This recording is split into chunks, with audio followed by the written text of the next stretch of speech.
Assalamualaikum warahmatullahi wabarakatuh.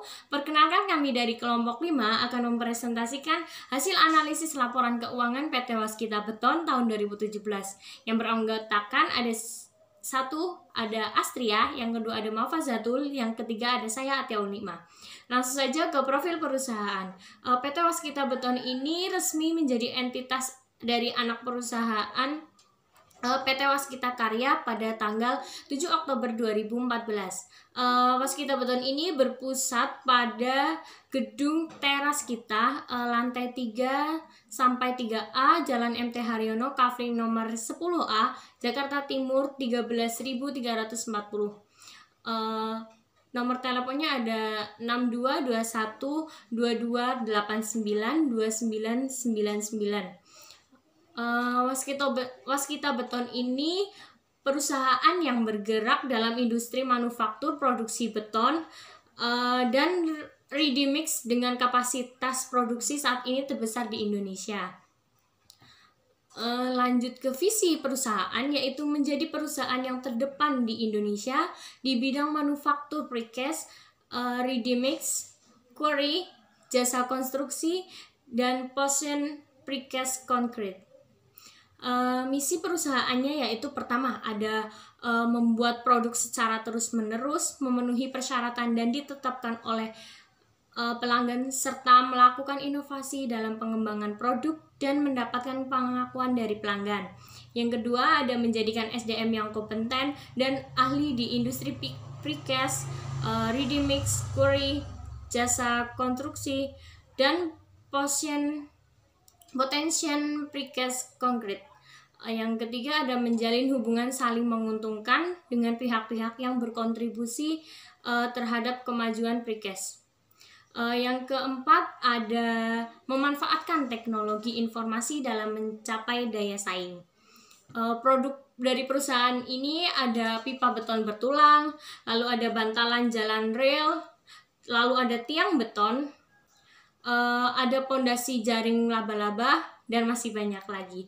Halo semuanya, saya Astria. Saya di sini akan melanjutkan presentasi dari Atiaul. Baik, langsung saja untuk mempersingkat durasi, di mana di sini saya akan menjelaskan tentang analisis rasio. Tentunya teman-teman AKTD sudah tidak asing dengan analisis rasio dan saya yakin sudah pada paham, jadi sehingga saya tidak menjelaskan lagi apa itu analisis rasio, apa saja analisis rasio itu ya. Nah, di sini saya akan langsung ke bagaimana hasil dari PT WSBP itu, hasil dari analisis kami.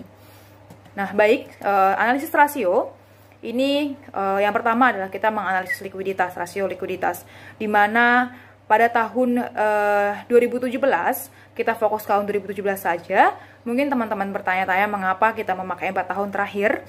Tujuannya adalah untuk membandingkan bagaimana hasil dari tahun 2017 dan tahun sebelumnya atau tahun sesudahnya, sehingga kita bisa melihat bagaimana proyeksi atau perkembangan dari PT WSBP tersebut, seperti itu ya teman-teman.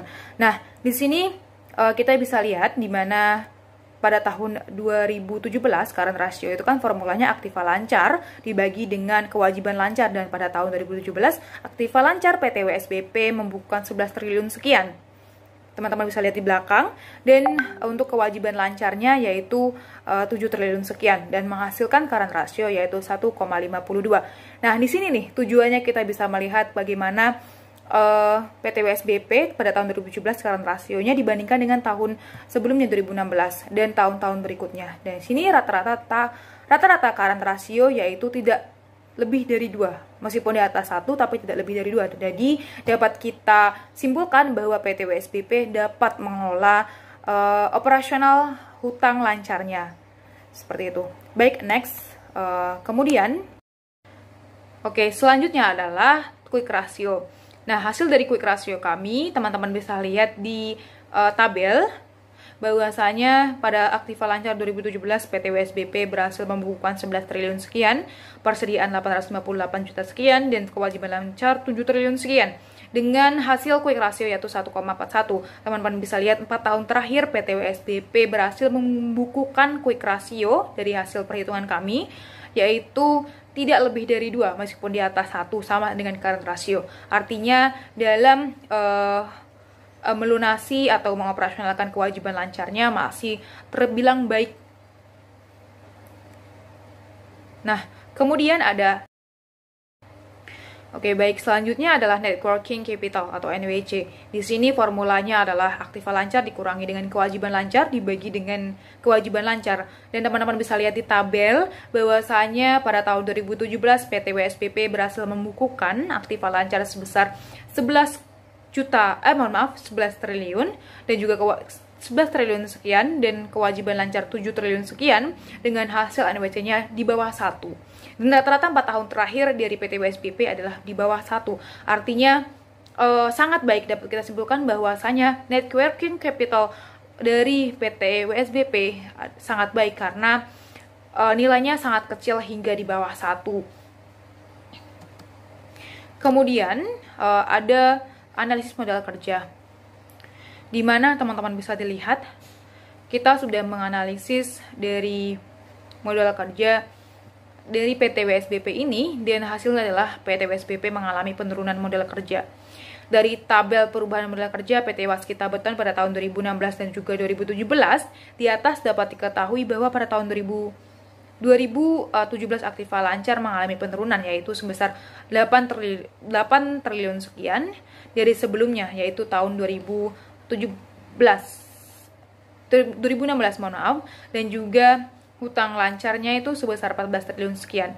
Nah, hal ini dapat diartikan bahwa terjadi penurunan modal kerja perusahaan sebesar 7 triliun sekian, kenaikan modal kerja pada tahun 2016 dan juga tahun 2017 diakibatkan oleh adanya penurunan akun-akun aktiva lancar maupun hutang lancar. Rata-rata akun hampir seluruhnya mengalami penurunan dari tahun-tahun sebelumnya.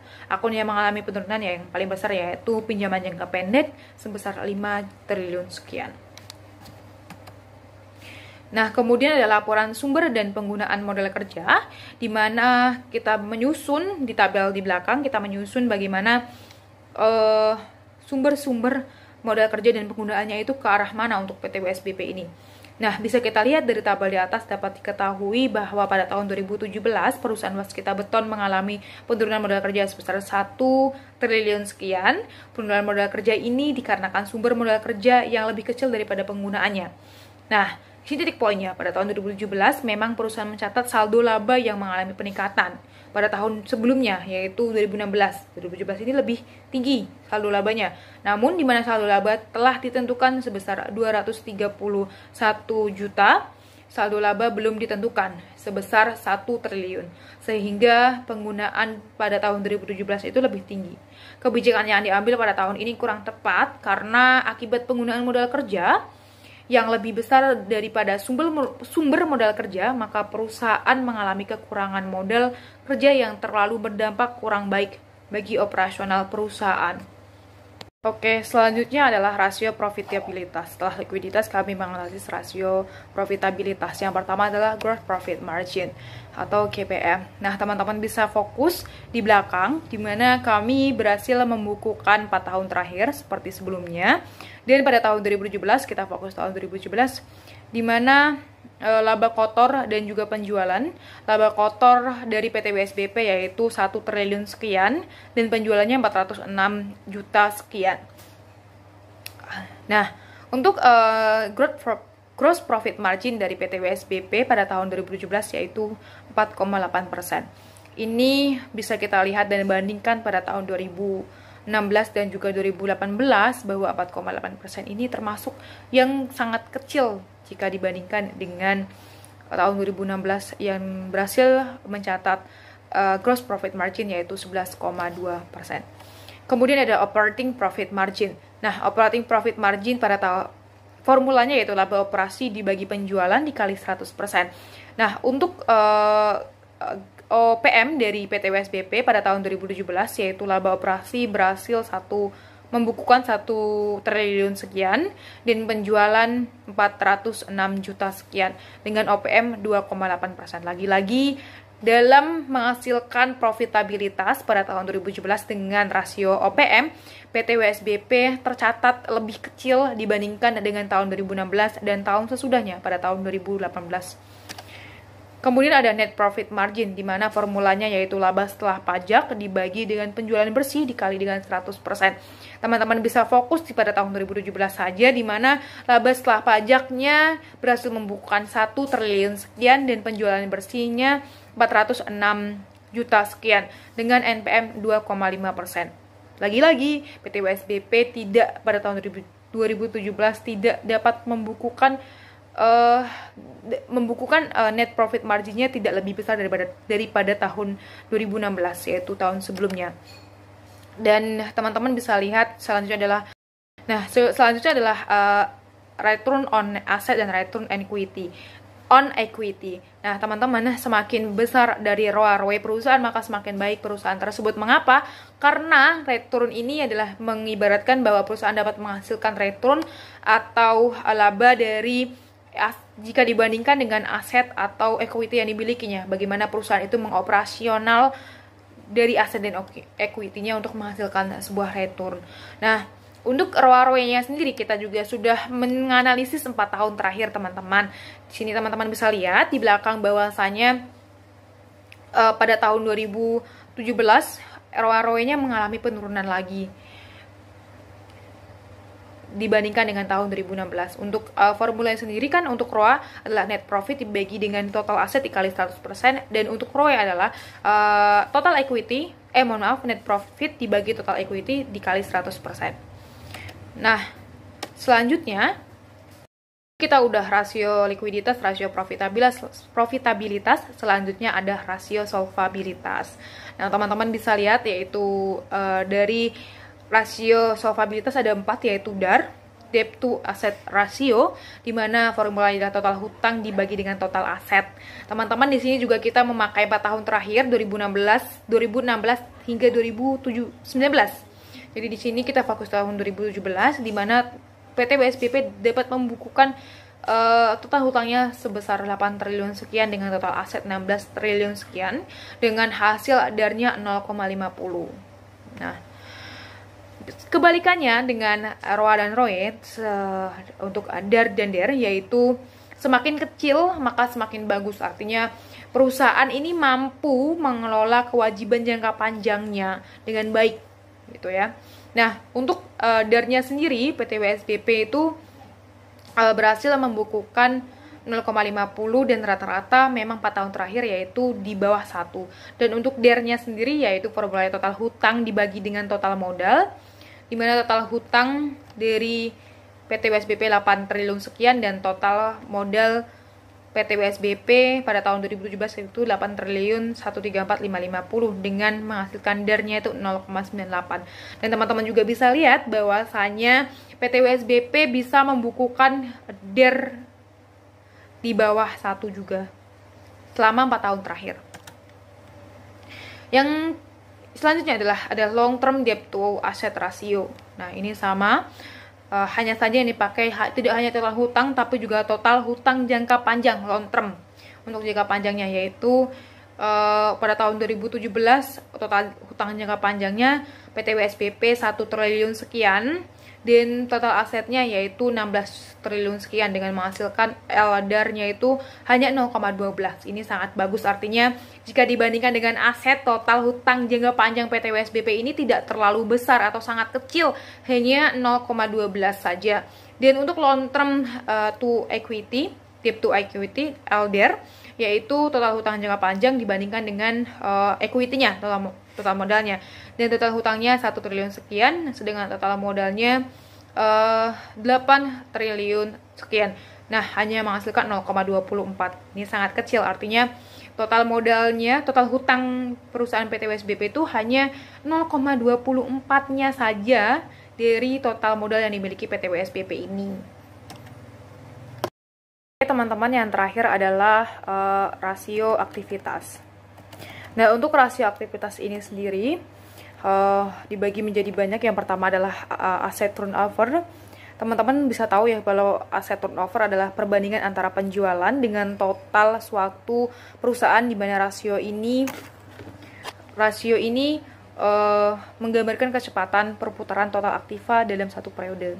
Gitu. Nah, teman-teman bisa fokus di belakang di mana formula dari aset turnover adalah penjualan dibagi total aktiva dikali 100%, dan pada tahun 2017 penjualan PT WSBP berhasil membukukan 406 juta sekian dibagi dengan total aktiva yaitu 16 triliun sekian dikali 100% dan menghasilkan hanya 25% dari aset turnover, dan angka ini jauh jika dibandingkan dengan pada tahun 2016 yaitu. Kemudian selanjutnya ada working capital turnover, di mana formulanya adalah penjualan bersih dibagi dengan modal kerja. Teman-teman bisa fokus pada tahun 2017 saja, lagi-lagi kita jelaskan ya, bahwa kita memakai 4 tahun terakhir hanya untuk perbandingan. Dan pada tahun 2017, perusahaan PT WSBP berhasil mencatat dari hasil analisis kita yaitu working capital turnover sebesar 10% saja. Dan selanjutnya yang ketiga adalah fixed asset turnover. Jadi rasio ini adalah memperbandingkan antara penjualan dengan aktiva tetap. Dengan formula penjualan dibagi dengan aktiva tetap dikali 100%. Teman-teman bisa lihat pada tahun 2017 PT WSBP berhasil membukukan penjualan bersih sebesar 406 juta dan juga aktiva tetap 7 triliun sekian. Dan untuk fixed asset turnover kita menghitung dan menghasilkan 5,7%. Dan 5,7% ini adalah fixed asset turnover yang paling besar, yang paling tinggi jika dibandingkan dengan 4 tahun terakhir. Apalagi di tahun 2016 PT WSBP hanya menghitung kita hasil analisisnya yaitu hanya 1,4% saja dari fixed asset turnover. Dan yang terakhir adalah inventory turnover.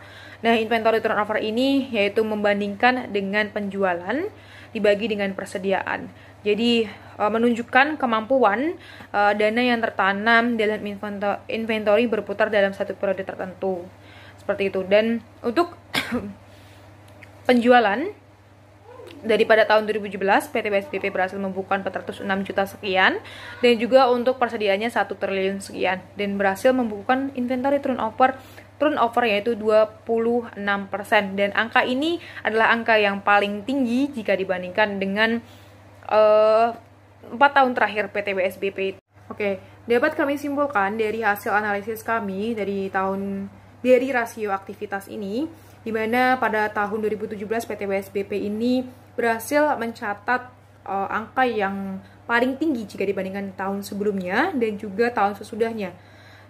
Nah, dapat kami simpulkan bahwasanya pada tahun 2017 PT WSBP cukup baik atau lebih baik jika dibandingkan dengan tahun sebelumnya, yaitu perputaran aktivitas operasi dari satu periode tahun 2017 PT WSBP itu. Nah, teman-teman, mungkin ini yang bisa saya sampaikan, dan selanjutnya akan disampaikan tentang hasil analisis dari rekan saya yang bernama Mafa. Terima kasih. Untuk analisis selanjutnya adalah analisis cross-section. Analisis cross-section adalah perbandingan data keuangan suatu perusahaan dengan perusahaan atau industri yang sejenis. Manfaatnya untuk melihat prestasi perusahaan relatif terhadap industri dan juga bermanfaat untuk menentukan bonus bagi manajemen perusahaan. Berdasarkan ringkasan laporan keuangan perusahaan WSBP, WTON, dan BTON tahun 2017, tercatat bahwa dari sisi keefektifan dan mengolah aset lancar dengan perbandingan hutang lancar, jika dibandingkan ketiga perusahaan tersebut adalah BTON paling unggul. Sedangkan untuk keefisienan dalam menghasilkan laba per satu lembar saham adalah WTON. Jika dilihat dari kemampuan dalam melunasi kewajiban jangka panjang, ketiga perusahaan tersebut masih tergolong baik karena di bawah 1 kali. Dan untuk kemampuan ketiga perusahaan dalam menghasilkan keuntungan jika perbandingan dengan aset dan equity PT Waskita Karya Beton, paling unggul atau paling tinggi. Begitu juga untuk menghasilkan profit dan mengolah operasional perusahaan dalam satu periode. WSBP menghasilkan perhitungan yang paling tinggi. Dapat ditarik kesimpulan bahwa dalam menghasilkan laba dan efisiensi operasional perusahaan, WSBP paling baik di antara dua perusahaan industri yang sama lainnya. Selanjutnya adalah analisis DuPont. Analisis DuPont adalah analisis yang mempertajam analisis rasio dengan memisahkan profitabilitas dengan pemanfaatan aset. Untuk analisis DuPont, ROA yang dihasilkan dari PT Waskita Beton adalah 2,5% dan ROE adalah 17%. Jadi dapat disimpulkan bahwa PT Waskita Beton ROE-nya adalah 17%. Artinya perusahaan mendapatkan laba bersih 17% dari keseluruhan nilai ekuitas yang dimiliki. Selanjutnya adalah analisis arus kas. Tujuan dari laporan arus kas adalah untuk mendapatkan informasi yang relevan tentang penerimaan kas dan pengeluaran kas suatu perusahaan pada suatu periode tertentu, dengan mengklasifikasikan transaksi pada kegiatan operasi, kegiatan investasi, dan kegiatan pendanaan. Laporan arus kas menunjukkan bagaimana penggunaan kas dari kegiatan operasi, kegiatan investasi, dan kegiatan pendanaan, sehingga memperjelas kenaikan dan penurunan kas selama periode tertentu. Dalam laporan arus kas PT Waskita Beton tahun 2017, sumber kas terbesar berasal dari kegiatan pendanaan yaitu sebesar 539.938.611.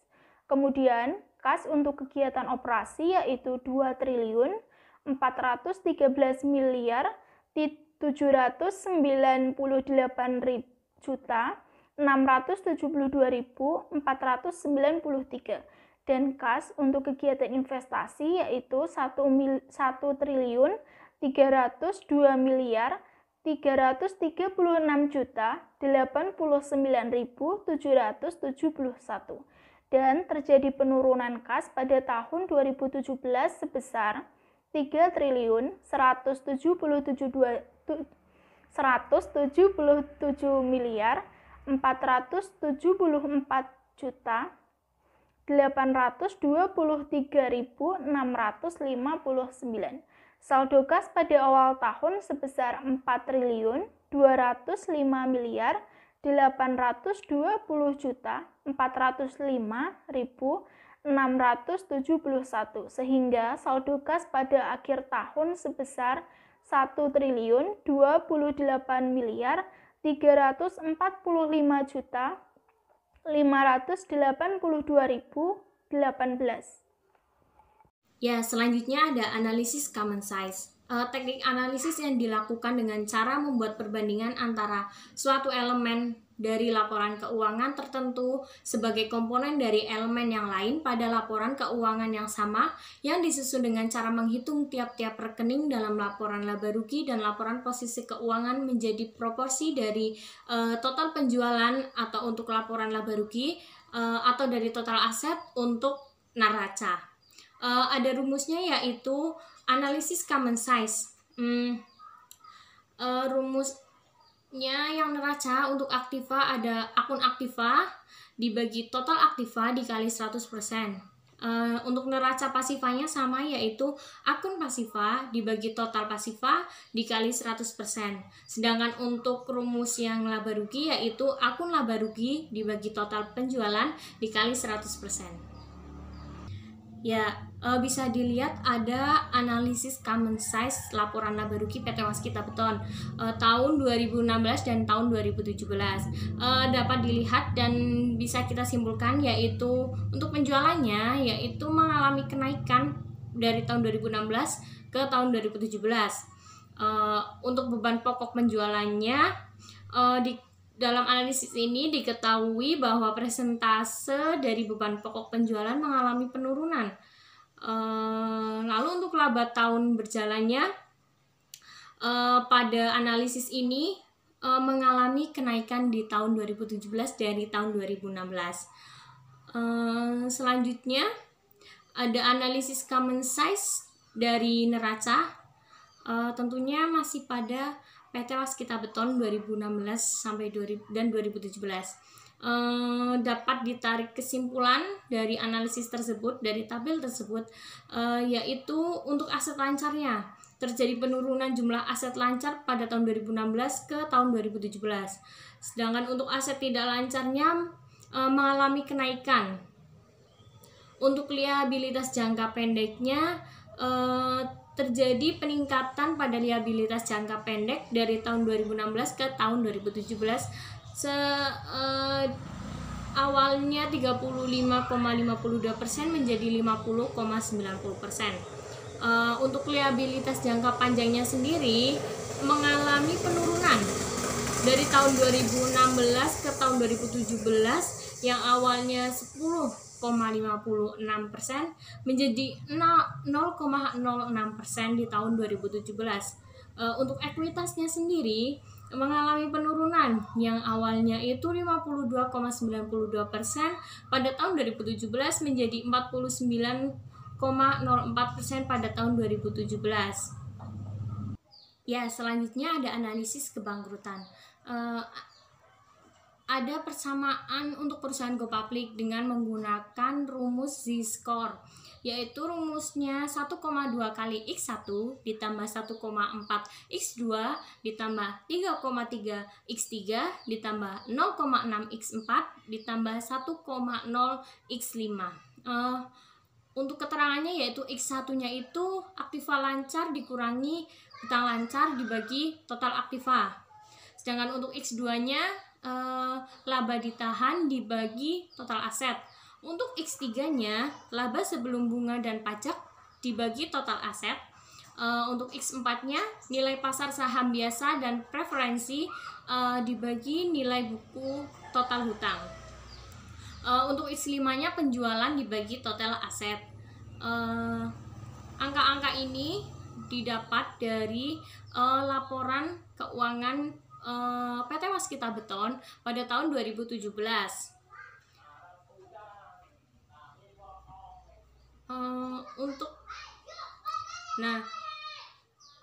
Ketemunya yaitu 1,2 dikali X1-nya yaitu 0,27 ditambah 1,4 dikali X2-nya ketemu 0,03 ditambah 3,3 dikali X3-nya ketemu 0,08 ditambah 0,6 dikali X4-nya 0,96 ditambah 1,0 dikali X5-nya ketemu 0,48 dijumlah ketemunya 1,686 atau 1,7 berdasarkan hasil dari perhitungan Z-score PT Waskita Beton Precast Tbk yaitu 1,686 atau 1,7. Nilai Z-score pada PT Waskita Beton ini berada pada di antara 1,2 dan 2,9. Dari hasil tersebut dinyatakan dalam bahwa PT Waskita Beton dinyatakan pada kondisi abu-abu atau meragukan kebangkrutannya. Ya, kesimpulan dari analisis laporan keuangan pada PT Waskita Beton 2017 ini yaitu berdasarkan analisis yang kelompok kami lakukan pada PT Waskita Beton, perusahaan milik BUMN ini memiliki pengelolaan keuangan yang baik. Selain itu, PT Waskita Beton Precast ini memiliki indikasi abu-abu akan kebangkrutannya. Jadi, perusahaan ini bisa dijadikan sebagai sasaran untuk menanamkan investasi bagi para investor. Jika investor semakin banyak, maka aliran kas yang terjadi pada keuangan PT Waskita Beton akan mengalir dan beroperasi dengan baik. Hal tersebut terjadi karena sumber dana terbesar berasal dari investasi. Cukup sekian dari kelompok 5. Jika ada salahnya, kami mohon maaf. Wassalamualaikum warahmatullahi wabarakatuh.